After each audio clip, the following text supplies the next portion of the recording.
சில வேளைகளில் நம்மிடத்திலே நாமே பேச வேண்டி இருக்கிறது. என் ஆத்துமாவே தேவனை மகிமைப்படுத்து, அவருக்கு நன்றி செலுத்து. தேவன் தனித்துவம் மிகுந்தவராக இருக்கிறார். அவருக்கு எதையும் ஒப்பிட முடியாது. எந்த அன்போடும், எந்த இரக்கத்தோடும், எந்த பரிவோடும், எந்த கரிசனையோடும், எந்த விசாரிப்போடும் ஒப்பிட முடியாது.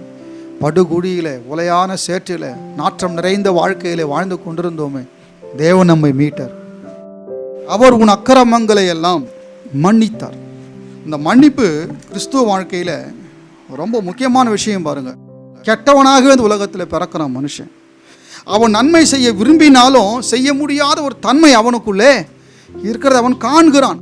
இதிலிருந்து விடுதலை பெற என்ன வழி என்று மனிதன் தேடுகிறான். வழிமுறை அவனுக்கு தெரியவில்லை. மதம் சார்ந்த ஒவ்வொரு மனிதனும் தன் பாவங்களுக்கான பரிகாரத்தை தேடுகிறான்.